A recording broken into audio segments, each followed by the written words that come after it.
Welcome, ladies and gentlemen, to our Bible study. This week we had to cancel due to, well, Gary got sick, Mark got sick, Dad got sick, which just leaves me. If you want to pray for them, go ahead. I'm not going to stop you. However, by the time this airs, they're either better and don't need prayer, or they're still sick and need a lot of prayer. So it's up to you. Let's see. So today, what I thought I'd do is instead of reading Matthew chapter 19 and kicking out the guys, or chapter 20, whatever chapter we're on, I'm going to read Screwtape Proposes a Toast by C.S. Lewis. It is found in the back of the Screwtape letters. It was a kind of the last sentence C.S. Lewis did for his Screwtape series. The scene is in the hall at the annual dinner of the Tempters Training College for Young Devils. The principal, Dr. Slubgob, has just proposed the health of the guests. Screwtape, a very experienced devil who is the guest of honor, rises to reply.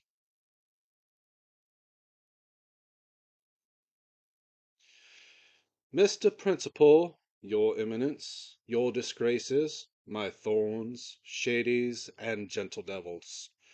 It is customary on these occasions for the speaker to address himself chiefly to those among you who have just graduated and who will very soon be posted to official tempterships on earth.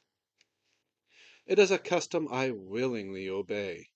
I well remember with what trepidation I awaited my own first appointment. I hope and believe that each one of you has the same uneasiness tonight. Your career is before you. Hell expects and demands that it should be, as mine was, one of unbroken success.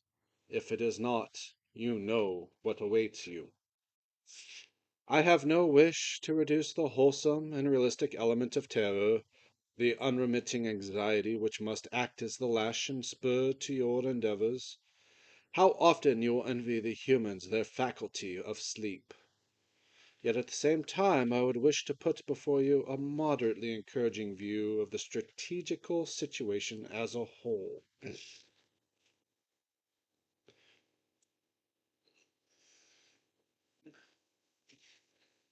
Your dreaded principal has included in his speech full of points something like an apology for the banquet which he has set before us. Well, gentle devils, no one blames him.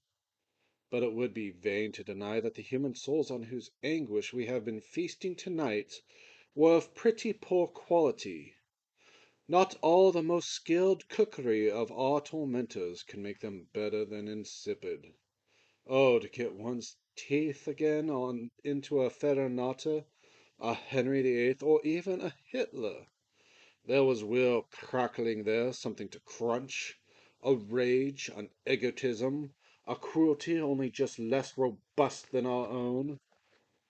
It put up a delicious resistance to being devoured. It warmed your innards when you'd got it down. Instead of this, what have we had tonight? There was a municipal authority with graft sauce. But personally I could not detect in him the flavor of a really passionate and brutal avarice, such as delighted one in the great tycoons of the last century. Was he not unmistakably a little man, a creature of the petty, rake-off, pocketed with a petty joke in private, and denied with the stalest platitudes in his public utterances? A grubby little nonentity who had drifted into corruption, only just realizing that he was corrupt and chiefly because everyone else did it? Then there was a lukewarm casserole of adulterers. Could you find in it in could you find in it any trace of a fully inflamed, defiant, rebellious, insatiable lust? I couldn't. They all tasted to me like undersexed morons who had blundered or trickled into the wrong beds in an automatic response to sexy advertisements, or to make themselves feel modern and emancipated, or to reassure themselves about their virility or their normalcy, or even because they had nothing else to do. Frankly, to me, who have tasted Messalina and Casanova, they were nauseating. The trade unionist stuffed with sedition was perhaps a shade better. He had done some real harm. He had not quite unknowingly worked for bloodshed, famine, and the extinction of liberty. Yes, in a way. But what a way! He thought of those ultimate objectives so little. Towing the party line, self-importance, and above all mere routine were what really dominated his life.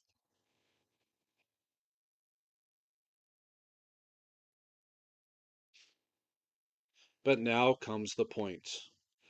Gastronomically, all this is deplorable, but I hope none of us puts gastronomy first. Is it not, in another and far more serious way, full of hope and promise?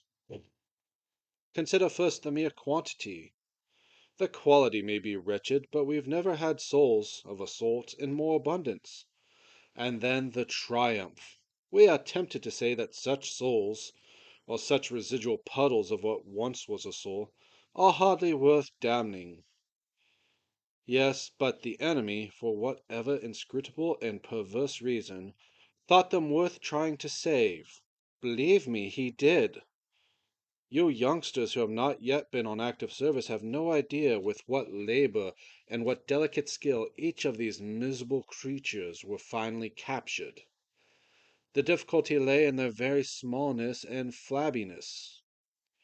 Here were vermin so muddled in mind, so passively responsive to environment, that it was very hard to raise them to that level of clarity and deliberativeness at which mortal sin becomes possible. To raise them just enough, but not that fatal millimeter of too much. For them, of course, all would be possibly have been lost. Excuse me. For then, of course, all would possibly have been lost. They might have seen, they might have repented.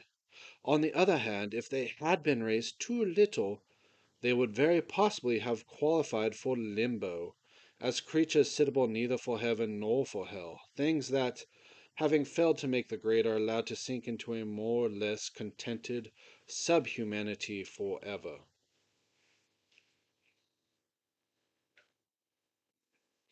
In each individual choice of what the enemy would call the wrong turning, such creatures are at first hardly, if at all, in a state of full spiritual responsibility. They do not understand either the source or the real character of the prohibitions they are breaking. Their conscience hardly exists apart from the social atmosphere that surrounds them. And of course we have contrived that their very language should be all smudge and blur. What would be a bribe in someone else's profession is a tip, or a present in theirs. The job of their tempters was first, of course, to harden these choices of the hellward roads, into a habit by steady repetition. But then, and this was all important, to turn the habit into a principle the creature is prepared to defend. After that, all will go well. Conformity to the social environment, at first merely instinctive or even mechanical, how should a jelly not conform?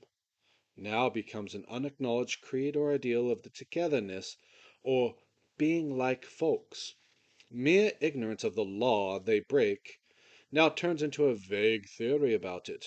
Remember, they know no history. A theory expressed by calling it conven...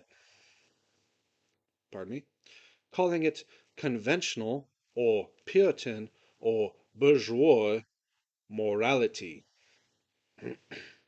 Thus gradually there comes to exist at the center of the creature a hard, tight, settled core of resolution to go on being what it is, and even to resist moods that might tend to alter it. It is a very small core, not at all reflective, they are too ignorant, nor defiant, their emotional and imaginative poverty excludes that. Almost in its own way, prim and demure like a pebble or a very young cancer. But it will serve our turn. Here at last is the real and deliberate, though not fully articulate, rejection of what the enemy calls grace.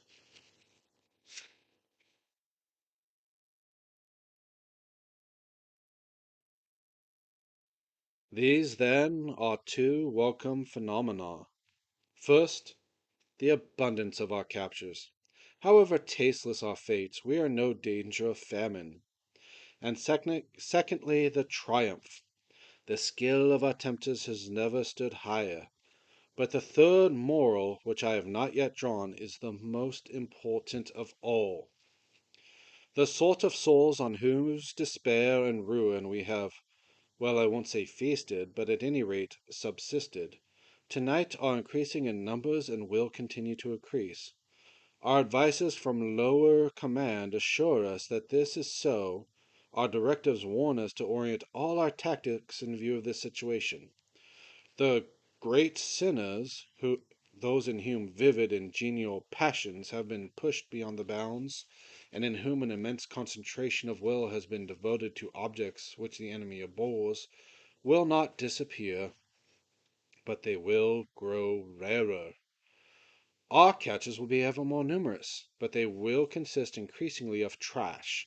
Trash which we should once have thrown to Cerberus and the hellhounds as unfit for diabolical consumption. But there are two things I want you to understand about this. First, that however depressing it may seem, it is really a change for the better. And secondly, I would draw your attention to the means by which it has been brought about. It is a change for the better. The great and toothsome sinners are made out of the very same material as those horrible phenomena, the great saints. The virtual disappearance of such material may mean insipid meals for us, but it is not utter frustration and famine for the enemy. He did not create the humans, he did not become one of them and die among them by torture in order to produce candidates for limbo, failed humans. He wanted to make saints, gods, things like himself. In the dullness of your present fare, not a very small price to pay for the delicious knowledge that his whole great experiment is petering out. But not only that. As the great sinner grows fewer, and the majority lose all individuality, the great sinners become far more effective agents for us.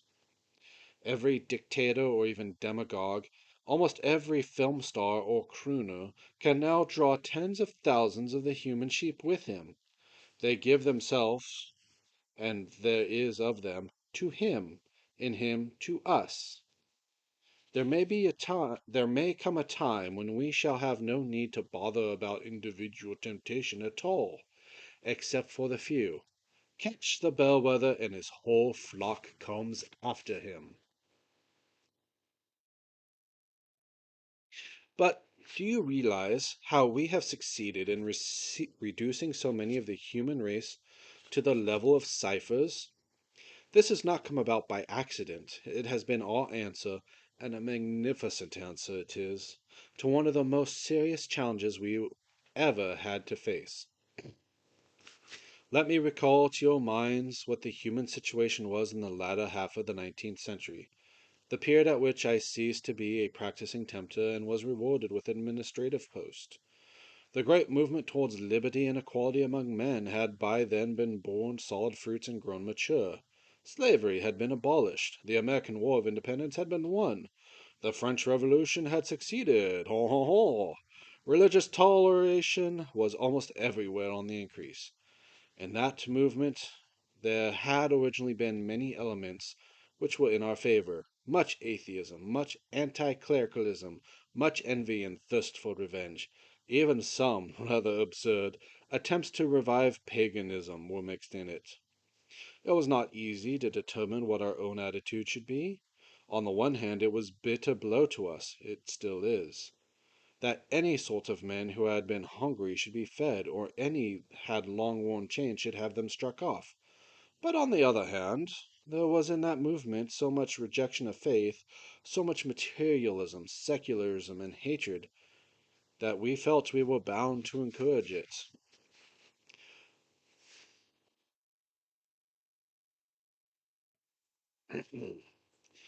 But by the latter part of the century the situation was much simpler, and also much more ominous. In the English sector, where I saw most of my frontline service, a horrible thing had happened. The enemy, with his usual sleight of hand, had largely appropriated this progressive or liberalizing movement and perverted it to his own ends. Very little of its old anti-Christianity remained. The dangerous phenomenon called Christian socialism was rampant. Factory owners of good old type who grew rich on sweated labor, instead of being assassinated by their workpeople, we could have used that, were being frowned upon by their own class. The rich were increasingly giving up their powers, not in the face of revolution and compulsion, but in obedience to their own consciousnesses. As for the poor who benefited by this, they were behaving in the most disappointing fashion.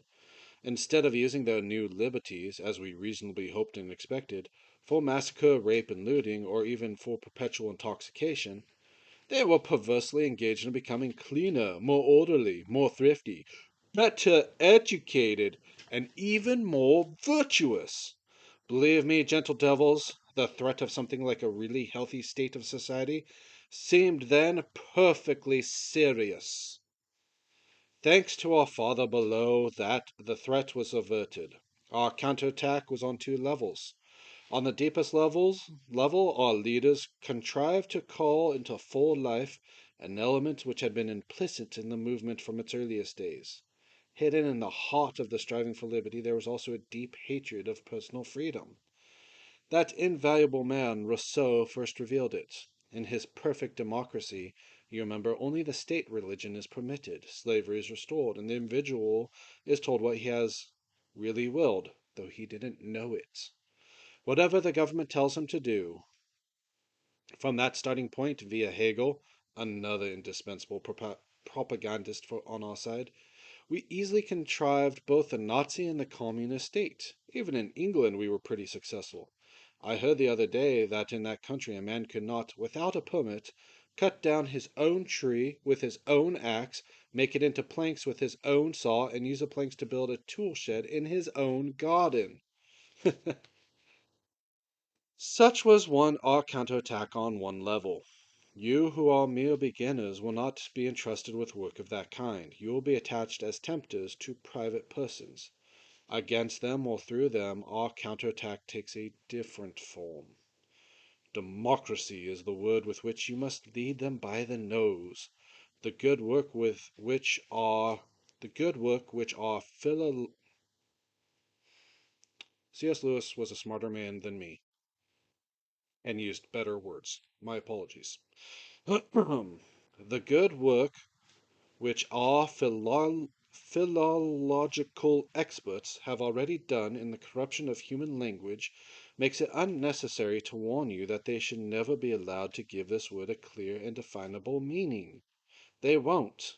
It will never occur to them that democracy is properly the name of a political system, even a system of voting, and that this has only the most remote and tenuous connection with what you are trying to sell them. Nor, of course, must they ever be allowed to raise Aristotle's question, whether democratic behavior means the behavior that democracies like, or the behavior that will preserve a democracy. For if they did, it could hardly fail to occur to them that those need not be the same. You are to use the word purely as an incantation, if you like, purely for its selling power. It is a name they venerate, and of course it is connected with the political ideal that men should be equally treated. You then make a stealthy transition in their minds from this political ideal to the factual belief that all men are equal, especially the man you are working on. As a result, you can use the word democracy to sanction in his thought the most degrading, and also the least enjoyable, of all human feelings. You can get him to practice, not only without shame, but with a positive glow of self-approval, conduct which, if undefended by the magic word, would be universally derided. The feeling, I mean, of course, that which prompts a man to say, I'm as good as you.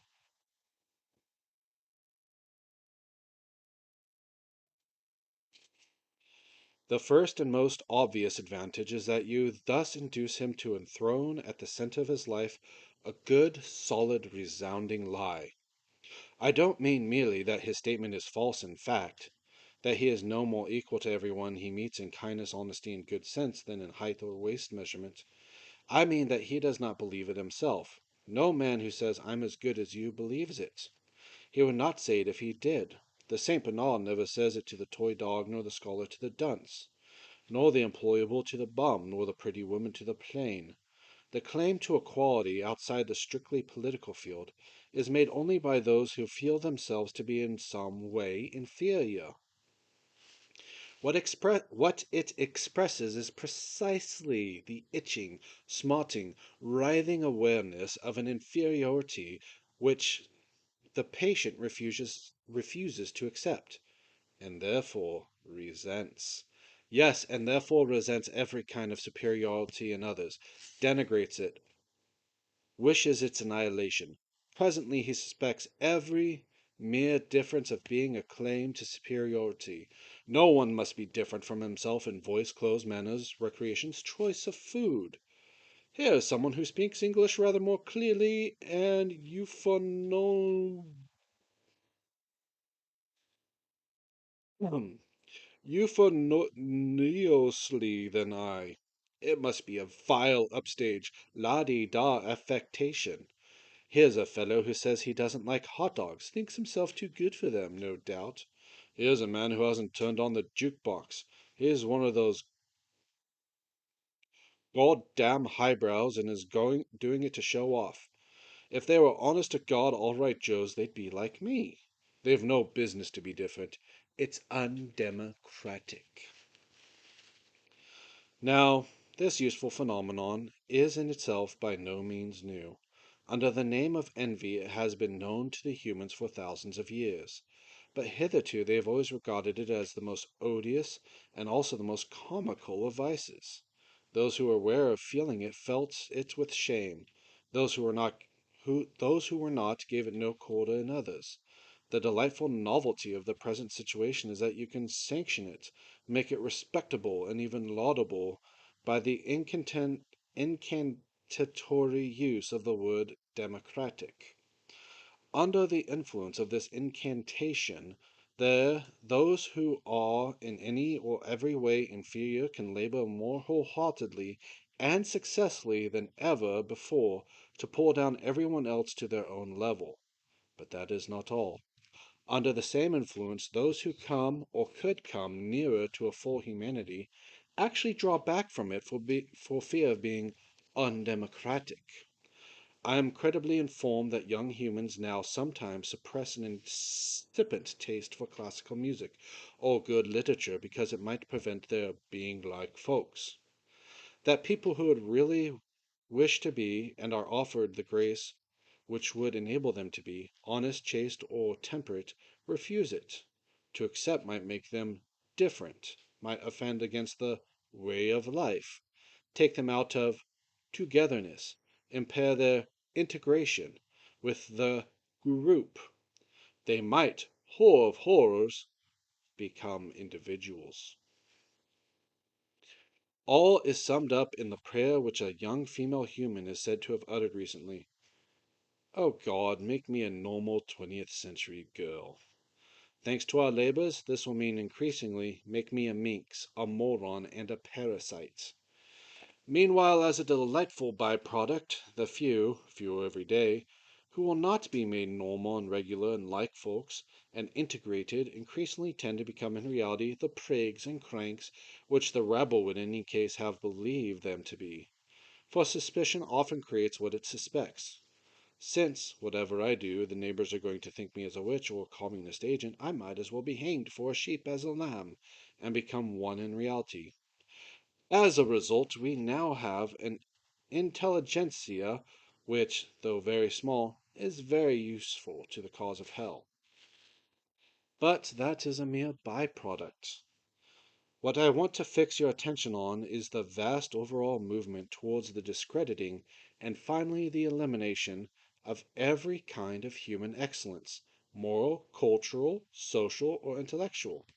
And is it not pretty to notice how democracy, in the incantatory sense, is now doing for us the work that was once done by the most ancient dictatorships and by the same methods? You remember how one of the Greek dictators, they called them tyrants then, sent an envoy to another dictator to ask his advice about the principles of government. The second dictator led the envoy into a field of grain, and there he snicked off with his cane the top of every stalk that rose an inch or so above the general level. The moral was plain. Allow no preeminence among your subjects. Let no man live who is wiser or better or more famous or even handsomer than the mass. Cut them all down to a level. All slaves, all servants, all nobodies, all equals. Thus tyrants could practice, in a sense, democracy. But now democracy can do the same work without any tyranny other than her own. No one needs to go through the field with a cane. The little stalks will now themselves bite the tops off the big ones. The big ones are beginning to bite their own in the desire to be like stalks. I have said that to secure the damnation of these little souls, these creatures that have almost ceased to be individual, is a laborious and tricky work. But if proper pains and skill are expended, you can be fairly confident of the results. The great sinners seem easier to catch, but then they are incalculable. After you have played them for 70 years, the enemy may snatch them from your claws in the 71st. They are capable, you see, of real repentance. They are conscious of real guilt. They are, if things take the wrong turn, as ready to defy the social pressures around them for the enemy's sake as they were to defy them for ours. It is in some ways more troublesome to track and swat an invasive wasp than to shoot at close range a wild elephant. But the elephant is more troublesome if you miss. My own experience, as I have said, was mainly on the English sector, and I still get more news from it than from any other. It may be that what I am now going to say will not apply so fully to the sectors in which some of you may be operating, but you can make the necessary adjustments when you get there. Some application it will most certainly have. If it has too little, you must labor to make the country you are dealing with more like what England already is. And that promising land of spirit, of I'm as good as you, has already become something more than a generally social influence. It begins to work itself into their educational system. How far its operations have gone at the present moment, I should not like to say with certainty, nor does it matter. Once you have grasped the tendency, you can easily predict its future developments, especially as we ourselves will play our part in the developing. The basic principle of the new education is to be that dunces and idlers must not be made to feel inferior to intelligent and industrious pupils. That would be undemocratic. These differences between the pupils, for they are obviously and nakedly individual differences, must be disguised. This can be done on various levels. At universities, examinations must be framed so that nearly all the students get good marks. Entrance examinations must be framed so that all, or nearly all, citizens can go to universities, whether they have any power or wish to profit by higher education or not. At schools, children who are too stupid or lazy to learn languages and mathematics and elementary science can be set to doing the things that children used to do in their spare time. Let them, for example, make mud pies and call it modeling. But all the time there must be no faintest hint that they are inferior to the children who are at work. Whatever nonsense they are engaged in must have, I believe the English already used the phrase, parity of esteem. An even more drastic scheme is not impossible. Children who are fit to proceed to a higher class may be artificially kept back because the others would get a trauma, Beelzebub, what a useful word, of by being left behind. The bright pupil thus remains democratically fettered to his own age group throughout his school career, and a boy who would be capable of tackling Aeschylus or Dante sits listening to his coevals attempt to spell out a cat on a mat. In a world we may reasonably hope for the virtual abolition of educators when I'm as good as you has fully had its way. All incentives to learn and all penalties for not learning will vanish. The few who might want to learn will be prevented. Who are they to overtop their fellows? And anyway, the teachers, or should I say nurses, will be far too busy reassuring the dunces and patting them on the backs to waste any time on real teaching. We shall no longer have to plan and toil to spread imper- imperturbable conceit and incurable ignorance among men. The little vermin themselves will do it for us. Of course, this would not follow unless all education became state education. But it will. That is part of the same movement. Penal taxes designed for that purpose are liquidating the middle class, the class who are prepared to save and spend and make sacrifices in order to have their children privately educated. The removal of this class, besides linking up with the abolition of education, is, fortunately, an inevitable effect of the spirit that says, I'm as good as you. This was, after all, the social group which gave to the humans the overwhelming majority of their scientists, physicians, philosophers, theologians, poets, artists, composers, architects, jurists, and administrators. If ever there was a bunch of tall stalks that needed their tops knocked off, it was surely they. As an English politician remarked not long ago, a democracy does not want great men. It would be idle to ask of such a creature whether by want it meant need or like, but you had bet be clear, for here Aristotle's question comes up again. We in hell would welcome the disappearance of democracy in the strict sense of that word. The political arrangement so called. Like all forms of government, it often works to our advantage, but on the whole less often than other forms. And what we must realize is that democracy, in the diabolical sense, I'm as good as you, being like folks, togetherness, is the finest instrument we could possibly have for extirpating political democracies from the face of the earth. For democracy, or the democratic spirit, diabolical sense, leads to a nation without great men, a nation mainly of subliterates, full of cocksureness which flattery breeds on ignorance, and quick to snarl or whimper at the first hint of criticism. And that is what hell wishes every democratic people to be. For when such a nation meets in conflict, a nation where children have been made to work at school, where talent is placed in high posts, and where the ignorant mass are allowed no say at all in public affairs, only one result is possible. The democracies are surprised lately when they find that Russia had got ahead of them in science. What a delicious specimen of human blindness! If the whole tendency of their society is opposed to every sort of excellence, what did they expect their scientists? Why did they expect their scientists to excel? It is our function to encourage the behavior, the manners, the whole attitude of mind which democracies naturally like and enjoy, because these are the very things which, unchecked, if unchecked, will destroy democracy. You would almost wonder that even humans don't see it themselves. Even if they don't read Aristotle, that would be undemocratic.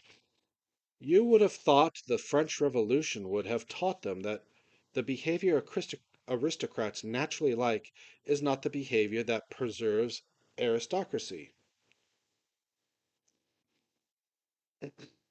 They might then have applied the same principle to all forms of government.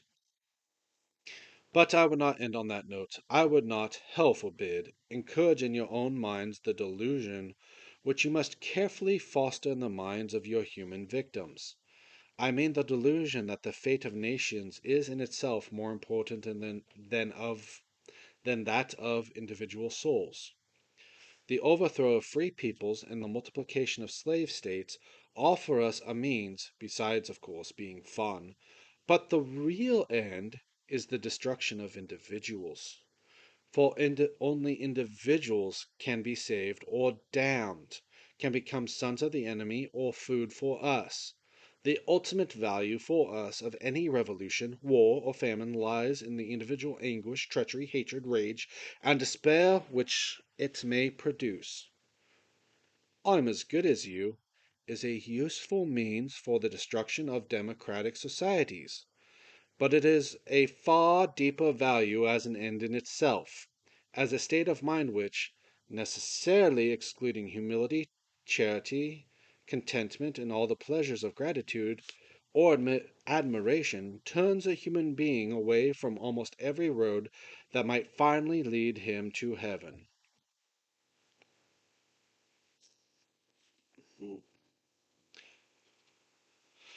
Oh, but now for the pleasantest part of my duty. It falls to my lot to propose on behalf of the guests the health of Principal Slubgob and the Tempest Training College. Fill your glasses. What is this?